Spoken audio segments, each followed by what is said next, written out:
Assalamualaikum warahmatullahi wabarakatuh. Alhamdulillahirabbil alamin wassalatu wassalamu ala Rasulillah wa ala alihi wa ashabi ajmain, amma ba'd. Kita berjumpa lagi dalam perkuliahan sejarah peradaban Islam. Pada kesempatan kali ini kita akan membahas tentang materi Islam Nusantara. Tetapi sebelumnya kita akan bahas terlebih dahulu tentang teori masuknya Islam ke Nusantara. Sebenarnya ada banyak teori yang menjelaskan awal mula masuknya Islam ke Nusantara. Namun, para ahli sejarah menetapkan bahwa ada 4 teori masuknya Islam ke Nusantara. Teori pertama yaitu teori Gujarat. Teori Gujarat dikemukakan oleh seorang ilmuwan Belanda bernama Bijnapel dan didukung oleh Christian Snok-Horgrone. Mereka beranggapan bahwa agama Islam dan kebudayaannya dibawa oleh para pedagang dari Gujarat, India, yang berlayar melewati Selat Malaka.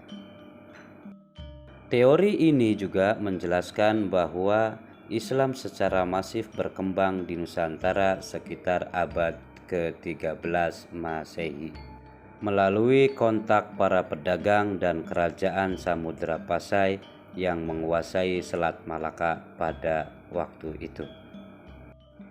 Teori ini diperkuat dengan penemuan makam Sultan Samudra Pasai Malik As-Saleh pada tahun 1297 yang bercorak Gujarat. Teori Persia. Teori ini dikemukakan oleh Husain Jayadiningrat dan Umar Amir Husain.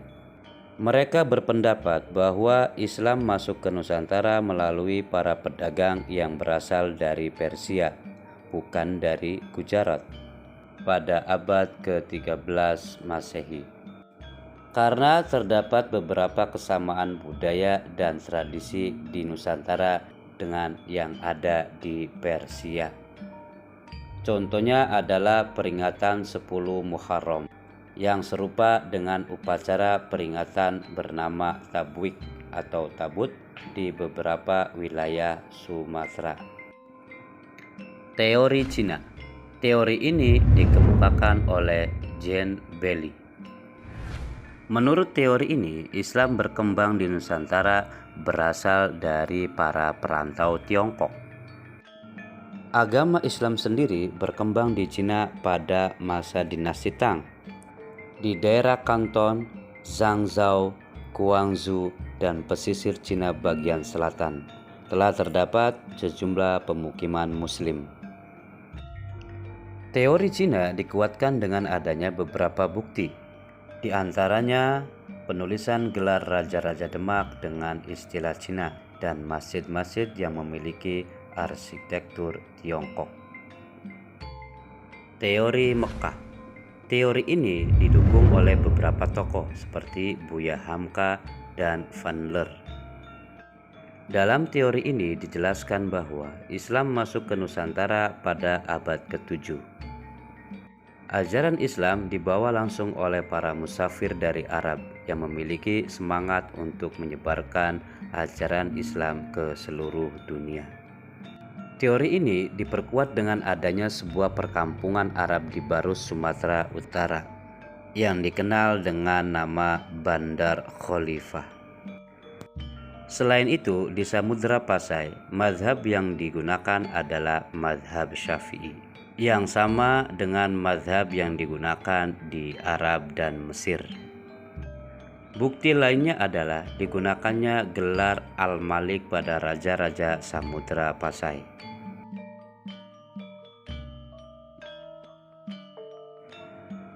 Banyak kalangan yang menolak labelisasi Nusantara pada Islam, karena bagi mereka Islam berlaku universal dan tidak bisa disempitkan dengan pelabelan dengan sesuatu apapun.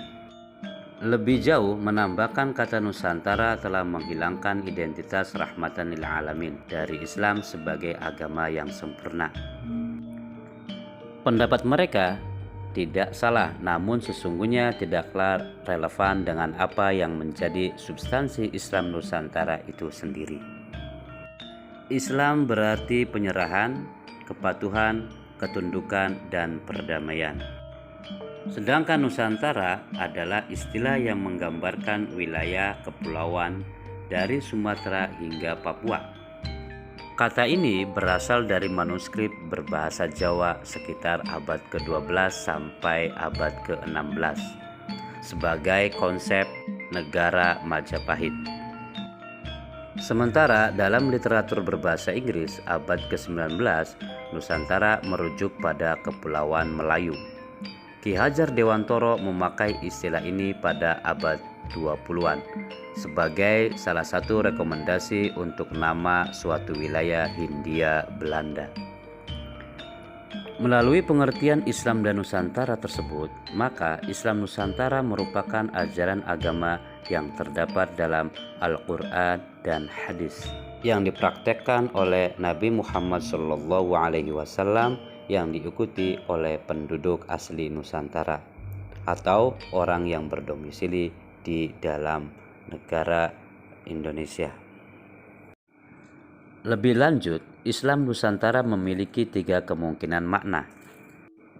Pertama, Islam Nusantara bermakna Islam yang dipahami dan dipraktikkan, kemudian terinternalisasi dalam kehidupan masyarakat Nusantara. Kedua, Islam Nusantara merujuk pada konteks geografis, yaitu Islam yang berada di kawasan Nusantara. Ketiga, Islam Nusantara adalah pengejawantahan ajaran Islam kepada masyarakat Nusantara. Misalnya, dahulu Wali Songo mendakwahkan ajaran Islam yang ramah dan santun kepada masyarakat Jawa. Nilai-nilai kemanusiaan yang bercorak sufistik itulah yang membentuk corak keislaman yang berkembang di Jawa.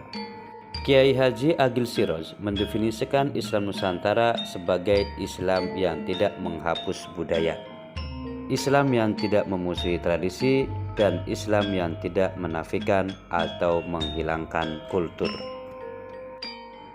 Islam Nusantara mensinergikan nilai-nilai universal bersifat teologis dari Tuhan yang ilahiyah dengan kultur budaya tradisi yang bersifat kreativitas manusia atau insaniyah. Sementara itu, Lukman Hakim Saifuddin menjelaskan bahwa Islam Nusantara adalah Islam yang dinamis dan bersahabat dengan lingkungan kultur dan agama yang beragam. Islam Nusantara tidak dipahami sebagai gerakan baru, lembaga keagamaan baru, bahkan bukanlah ideologi baru. Ia menjadi term penting untuk mensikapi fakta peradaban yang semakin mengalami perubahan drastis.